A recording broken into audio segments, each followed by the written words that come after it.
It's Hot 937, Hartford's #1 for hip hop and R&B. This is the B2C team. My name is Jenny Boom Boom. We got DJ Meechie here. What up, Meechie? What's going on? And today we're talking to Danielle Blakney, who's a breastfeeding peer counselor at Yale New Haven Hospital. How you doing there, dear? I'm good. How are you guys? Great. So, Meechie, I know you're going to start off on this interesting subject. Yeah. So it's kind of funny that we're talking about this because this past weekend I was in the middle of a debate with some of my female friends, and they were talking about this topic of breastfeeding because they all have kids, and I'm seeing now that it's well established that breastfeeding is the healthiest way to feed your baby. So, Danielle, I just wanted you to talk a little bit more about this. Yes, so it absolutely is the most natural and beneficial way to feed your baby. There are so many benefits for both mom and baby. So, a lot of people just focus on the baby at that time because baby's, just born and everything. But the health benefits really are there for mom as well. So we don't want to take away from that. So some of the benefits for, let's say, the mom, I always start with the mom, even in my education with breastfeeding. But it helps to reduce the risk of certain cancers like breast cancer, ovarian cancer, cervical cancer. It helps to lower the risk of postpartum depression. Considering that they're having a positive breastfeeding experience, and helps them, they can burn 500 to 700 calories in a day if they're exclusively breastfeeding. See, I should have breastfed. Yeah. I'd be skinny. So, it can, along with, good diet and, some activity, they can lose, all that baby weight. I'm trying to think, heart disease, it lowers the risk of heart disease, regulates your blood sugar, blood pressure, all of that stuff. So those are, some of the benefits for mom. And then for baby, helps with the brain development, helps with the bonding and attachment. The main thing though is the immunity, right? Because that's healthy mom, healthy baby. That's the goal. But so like when babies are born, they have no protection, and then so that colostrum, that first milk, helps to seal the lining of the baby's gut and help promote healthy bacteria and fight off infections and stuff like that. So anything that mom's exposed to in her lifetime, she's providing those antibodies through her breast milk and giving the baby protection against that. But how long is this process? Like, is it a certain amount of months that you're supposed to be breastfeeding your kid, or? So, to be technical a little bit, the American Academy of Pediatrics recommends that women exclusively breastfeed for 6 months to a year. Okay. But you can go longer. So I always tell them, set your goal, but know that your baby may have a different goal, So some moms like, I only want to breastfeed for 6 months or only for a year, but that baby may be like, no, I want to keep going. Yeah, sometimes you see videos of women that are breastfeeding children that are older, like walking and talking. And I don't believe there's anything wrong with that. But sometimes it's a little bit like, wow, okay. Like I think I saw, didn't we talk about Coco on the air? Yeah, I was about to say Coco, yeah. She's like still breastfeeding their daughter, and she's like 3 or 4 or something. Yes. That's a lot of work. Yeah, it is, but it's not, because once they hit, and we actually just had a Black breastfeeding celebration on Tuesday, where moms, there's a mom that she has an 18-month-old. She's still breastfeeding. I was kind of asking her, like, what's that like for you? Is she just breastfeeding for comfort? You know what I'm saying? So toddler nursing is different from babies that are nursing from birth to 1 year, because from birth to 1 year, they need to have either breast milk or formula. But once they hit the year mark, at that point, it's not a necessity. It's a want. It's for comfort. It's just like, let me connect with mommy. And so it's not like they're on the boob all day, all around the clock. They'll just come, they'll do what they got to do, and then they'll go about their business. Because now other things are entertaining them, Right. So they can walk, they can talk, they're into stuff. And then they'll, let's say they fall down and get hurt, and then they're, oh, mommy, and they're crying. That's a way of comforting them. And then they'll go about their day. So it's completely different. And I think a lot of people don't really understand that because they're just seeing like a 3-year-old on the breast. And, you know. Well, it can be a little bit, I honestly, a little like, oh, okay. It's a little, you know, it throws you off a little bit. It does, personally. And I have 5 children. So, I mean, I should be able to be okay with these things. But I just look at it, I'm like, wow, okay. I feel more for the mom. Right. Because I'm like, can the mom have a drink? She can't even have a drink? Like, that's crazy. Well, depends, you know. Oh, okay. All right. Danielle, you can school me on that too, because I don't know. You know, you could pump and dump, you know. And you're afforded like 1 glass of wine a day, you know. So, all right. You know, like an extra big one? Because I need the extra big. I need the I like to chug wine. So depending on how you feel, then that would determine if you're gonna continue breastfeeding for the day or if you're pump and dump. Just you know, feel woozy, then you pump and dump. Yeah, you're like, well, I'm super drunk. I can't be breastfeeding right now. Kid, get away from me. Right.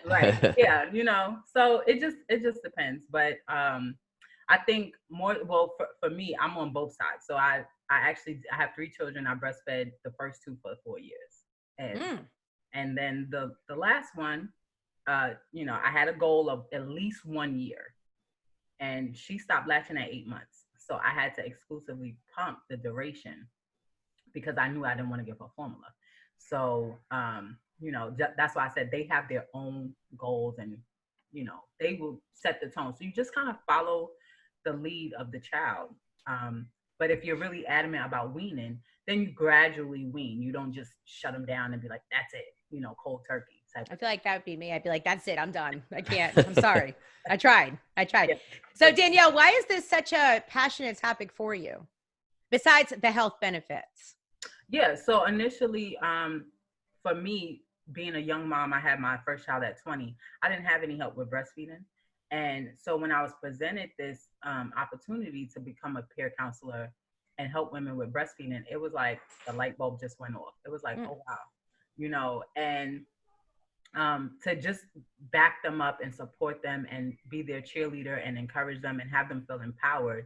That, you know, every time I hear a story or I see them overcoming and they can see the value in what they're doing for their babies, that just makes it all worth it at the end of the day. You know, I can't change the world, but we just start one at a time, you know, and then, you know, it's not that we don't breastfeed. It's just, you know, maybe we struggled in the hospital but now that we're home, things are different. You know, it's a different environment. It's more comfortable and, you know, some things can change. So for me, just bringing awareness, providing the education, building those relationships and stuff like that. Because a lot of the times the relationships we're not always talking about breastfeeding.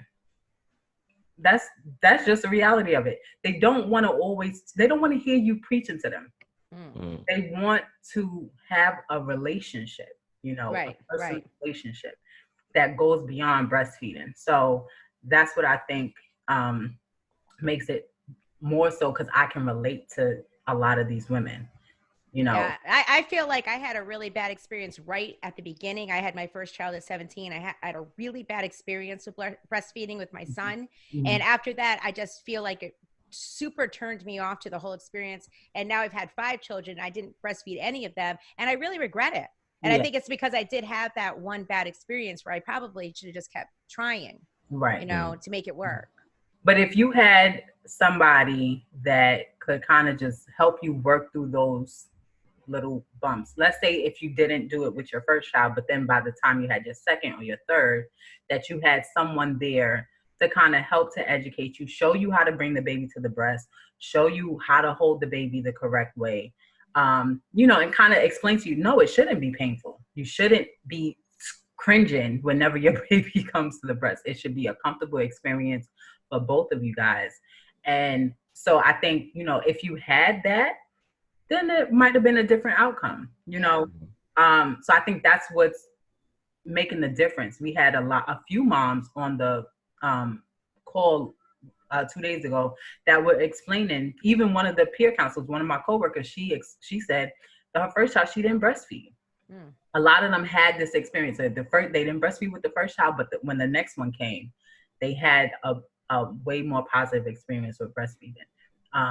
And so you know, a lot of that has been attributed to the extra support that we're able to provide. And I also felt like, honestly, that I didn't really understand how important it really was. I see these videos now, like on the internet, where after the baby's born, the baby's actually crawling with the breast. It's a thing called the breast crawl, Meechie, and where the baby will actually crawl up the mother's stomach, like just born, to find the breast, because it's like they smell something. It's like you have a sense that that's where they're supposed to go. Yeah. So the breast crawl, that's one of the videos that I show when I'm providing the education, right? And I think it's super important for moms to see that so they can see babies in their most natural state, right? Where there's nobody prepping them or here, come on, no. It's just them kind of doing their own thing. So in the video, so what they're smelling, right, what you mentioned is the amniotic fluid. So the pores around the nipple, or the areola will let off the same scent as the amniotic fluid. So that drives the baby to the breast. They can also see 8 to 12 inches in front of them. So the areola changes, it gets darker, it gets bigger. So that's so the baby can find his or her way. They hear the mom's heartbeat. So they're using like all their senses to get to the breast. And they're touching and holding and grabbing and you know, all of that stimulation helps in the process of them getting to the breast and, you know, getting, you know, their first milk, their first food. And that colostrum is their first immunization before they get a shot. Before they get any shots, that's their first immunization, you know. That is just incredible. It's incredible. Yeah. So I know that research shows that mothers really want to make this situation work. So what's some advice that you would give for moms out there that's, you know, just bringing a baby home or going to bring a baby home? So it just depends on the situation. So if it's maybe a new mom, because a lot of times people are researching, I always ask them, are you researching on the internet? Are you a part of any Facebook groups or something like that? Because there's a lot of misinformation out there. So, you know, let's connect, let's, you know, meet prenatally. That's what the role of a peer counselor is. We meet with the mom prenatally to build that relationship, establish that rapport, and then provide the information. And then once they deliver, now we've already established that. So they feel comfortable and, you know, we can kind of work through with whatever challenges that they're going through. But I would say, you know, just be open to the fact that if something didn't go right in the hospital, it doesn't mean that that's where it's at. Like that's where it has to stay. Things can change. Your baby is always, can always latch if that's an issue. If the baby hadn't latched or latched right after birth and then didn't latch any further in the hospital, when you get home, things can change. So what if I bottle fed my child? Say I'm bringing my baby home and I bottle fed in the hospital. So we're like maybe 5 days into being at home. Can you start breastfeeding then? Absolutely. Oh, wow. I didn't know that. I am a testament of that. Wow. So like I said, I have 3 children, but my second child was in the ICU for a whole week and was fully formula fed. She didn't get any breast milk. I tried to latch her. She would not latch. And then I'm thinking like, she didn't latch because she wasn't positioned correctly. She was tied up within the blanket. You know, a baby needs to be free. They need to be able to touch and hold and feel and face their food. I wasn't holding her correctly, you know, but she's 12 now. So things have come a long way. But once we got home, I said, let me try to latch her. And the only reason why was because I didn't know if I would have enough formula until my next WIC appointment. And it was just me and her in the house. And I laid back on the couch and I was like, let me see if she'll latch. And she latched. And that little girl was breastfed for 4 years. She did not get an ounce of formula after that. Wow, that's incredible. Because how long does the milk stay? Because I feel like I just, like after I've had my kids, I've looked down like, dang, like a whole gallon just poured out of me. So. Oh, yeah. As long as the breasts are being stimulated, there's going to be milk. Wow. So let's say, and I'm not trying to be like nasty or anything. Yeah, Meechie, cover your ears. Go ahead, Danielle. But let's say if you do stop breastfeeding, and then you and your partner are, and there's some stimulation, there will still be breast milk. Wow. That's interesting. There will still be breast milk. So, but you know, when a mom wants to wean, we will help her work through that, you know, cold packs and gradually weaning, you know, so breastfeeding less times each day or whatever the case is. We don't recommend like cold turkey because then you're gonna have lumps in your breast. And oh yeah, it's so painful when everything starts to like just fall apart. It really is. Yeah. So Danielle, I would think that obviously, I mean, we mentioned it earlier as far as like, you know, drinking and like liquor and wine and like stuff like that. But like, I can imagine that as far as breastfeeding, like you would have to kind of watch your diet, right? As far as like what you're, in a sense, what you're giving to your kid. Right. So the baby is gonna get what they need regardless. Oh, okay. So you can eat a whole bag of Doritos. It's no problem. You can, right, Danielle? So, but then don't expect to burn the same calories, you know, and lose weight, right? So that's where, you know, it's like, oh, I lost weight, or I should have lost weight because I was breastfeeding. But what were you eating? Were you eating Big Macs and whatever? You know what I'm saying? Or eating more of a balanced diet. So in terms of the baby getting the nutrition, the baby's gonna get what they need regardless. Anything that you eat or drink is for yourself, so that you can have enough energy to manage your household and the baby and all of that type of stuff. So I do tell them, with you burning those calories, you're gonna feel hungry. So it's better to kind of prep, or maybe I love to include the family. Everybody wants to call and check on the baby and see how things are going and blah, blah, blah. Well, then maybe come over and help with this laundry, help with this meal prep, you know, so that I can focus on breastfeeding. Yeah. Not I, but, you know, the mom. So, but yeah, like I include dad all the time. Like, so who's your support system? Who would you consider your support person? Oh, my husband, my mom, my auntie, such and such. Okay, well, if you're comfortable with auntie and mom coming over and dad being there, everybody's pitching in. So this one could cover laundry. This one could cover the other kids if you got other kids. This one over here could help with cooking. And so now you don't have to focus on all of that and be sitting there looking at your house like, oh my God, it's a mess. And I got to clean up, and then I got to breastfeed and Tone that down, relax, let's regroup and get other people involved, because that's what you have your family there for. Dang, I wish I had Danielle around when I was having my kids. Things would have been a lot different. I'd be like, dang, you know, let me relax. Can I relax?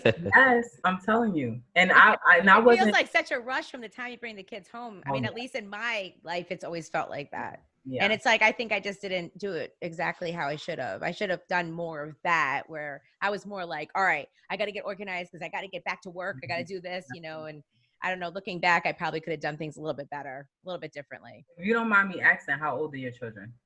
Now my kids are, hold on, they all just had birthdays, so I have to think. 28, 24, 22, 17, and 9. Wow. They all just had birthdays. I have all summer kids except one, so they all change in the summer, but yeah. Right. Wow. 28. Yeah, I had him in high school. Wow. Yeah. I would have never thought 28. Danielle, you know what? I would have never thought. I'm thinking like she's going to say, oh, 17. 15. Thank you so much, because Meechie calls me an old bag every day, so thank you. I appreciate it. My kids call me old. Well, my son, he's 16, and he calls me old. And I'm just looking at him like, dude, you hit the jackpot with this one, okay? Yeah. You hit the jackpot, because my mother had me at 40 years old. Oh, yeah. My mom had me at 45. Oh. It's weird, right? Because everybody thinks your mom's like your grandma, right? Exactly. Yes, yes, yeah. And I asked my mother if she breastfed me, and she was like, you didn't want it. So I didn't have time for that. I was like, oh, okay. Well, yeah. Use me. But can you, I mean, I don't know how old you are now. I'm in my 40s, and I can't imagine having a child now. Like, I can't. I'm exhausted. Yeah. But then you have the older kids that can help, you know, the ones that are still home. They ain't gonna help me. No. no. They've always been helpful with the other kids. Absolutely. Yeah. They have been, you know, but they're, you know, my first 3, they're on their own now. They have their own apartments and own, you know, lives. So I couldn't expect that. Yeah. You know, and at this point, so I'm just gonna stay over here with no baby. I'm okay. Sometimes I want one, but I'm like, I don't know. These moms, they be giving me baby fever, and I'm like, I could go for one more, but I be feeling like that too. But then my bank account, it doesn't reflect like like it's not adding up. No, I'll be broke forever. Right. So talk to me about the It's Worth It campaign, because I know this is a big campaign that you guys are doing right now, Danielle. Yeah. So the It's Worth It campaign kind of just, it touches on all things, you know, helping with breastfeeding, helping moms with breastfeeding, helping to, you know, have, you know, minorities moving up, you know, getting more education with breastfeeding. So they actually, you know, helped with the CLC, like when the people in the communities to become CLCs and stuff like that. So there's a lot they've done.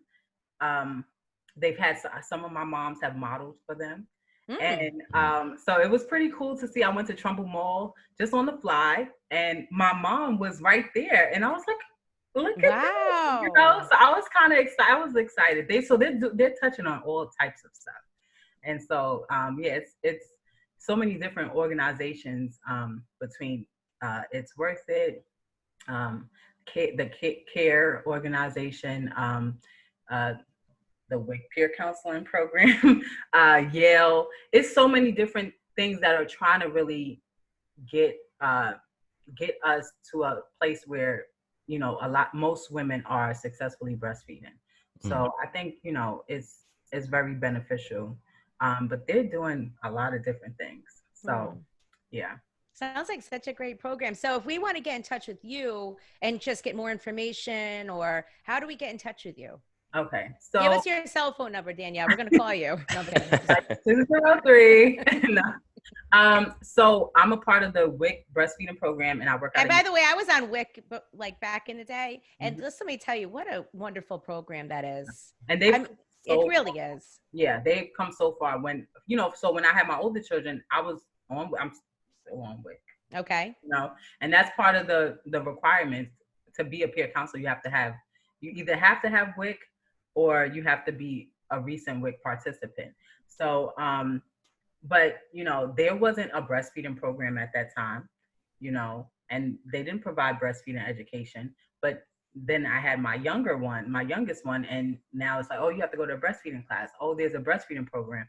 Oh, this, oh, that. So I'm like, oh, wow, we've come a long way. Right. Wait, Meechie, do you know what WIC is? I believe so. Okay. Do you know what it stands for? I don't know what it stands for. I don't know if I know what WIC stands for. It stands for Women, Infant, and Children. Oh, I probably should have known that. But yeah, I used to get the WIC checks. Do they still have the WIC checks? Or No, is it like, is it a card now? It's a card. Oh, yeah. Because when I was on welfare, all of a sudden it was a card too. Yeah. And food stamps to turn into a card too. Or before, they used to make you rip the food stamps off in front of the cashier. Yes, absolutely. Like I'd be trying to rip them off ahead of time. So that I was, you know, because it's like I would feel a little embarrassed. So I would try to pull it off ahead of time. She'd be like, you got to rip it right off right in front of me. I'd be like, I hate you. But no, WIC was so awesome because you can get free formula, free orange juice, cheese. What else could you get? Eggs. Bread. Yeah. Fruits and vegetables. They give you cash for fruits and vegetables. No, I didn't get the fruit and vegetable cash. Yeah, no. That's what I'm saying. Things have changed. You've come a long way. I didn't get that before either. So now, you know, I get a certain amount for fruits and vegetables. You get juice. You get breads like whole grains and stuff like that. I didn't have bread neither. You get beans. You get peanut butter. I remember that. Yep, beans and peanut butter. Yep. I never got the beans. So I didn't know how to cook them right. Oh yeah, I get plenty of beans. I listen. Danielle knows how to cook them beans. Yeah, I do that. Got to try some black bean burgers. Look that up on YouTube. Okay. Black bean burgers. Yeah. Nice. But yeah. So as being a part of the Yale New Haven WIC program, if you're pregnant, or, you know, if a woman is pregnant, she can go to her local WIC office and connect with the breastfeeding program that they have a peer counseling program. Or, you know, if just had a baby and she's on WIC. Right now, what Yale is doing, we've partnered with CARE and provided this, CARE has provided a grant. So there's individuals who may not qualify for for WIC or may not have registered for WIC, and they're maybe still low income or, you know, they're targeting Black women, but you know, whoever needs it that may not have WIC, that grant covers them, and we can still provide our services for them. Oh, that's so good, because I was going to ask that, because you know, what if you're like above now, a little bit above that income line, you know? Right. So yeah, that's great. Yeah, so we provide that as well. So Valerie Bosey, she's a lactation consultant and the program coordinator. And so I can provide her phone number if, you know, if whoever's in the New Haven area is looking to get connected with us. Okay. So her number is 203-688-3925. And her name is Valerie Bosey. And she has over 30 years of experience in this field with breastfeeding and childbirth ed and everything. So she's been my mentor, and for all of us, all the peer counselors. There's 4 peer counselors in New Haven. So she's been the go-to person, and she's kind of led me to this you know, this way of how to counsel women and how to make them feel comfortable, and just, you know, realize it's not all about breastfeeding, you know. So, but yeah, so she's the program coordinator and the lactation consultant. So anything that's out of my scope, I will yield to Valerie. Great, Danielle. So I also have a couple of websites here. It's worthitct.org. It's worthitct.org and breastfeedingct.org. Yes. Okay. All right. Well, Danielle Blakney, thank you so much for checking in with us today, because man, I feel like I got so much good information. It was really great talking to you. Yeah. Yes. Thank you. Well, happy Black Breastfeeding Week. And thanks for having me. I really appreciate it. Anytime you want to come on here and talk to us about breastfeeding, you're more than welcome to be on the show. Thank you. Thank you. No, and if any of y'all know anyone that's having babies or that needs help with breastfeeding, reach out to us.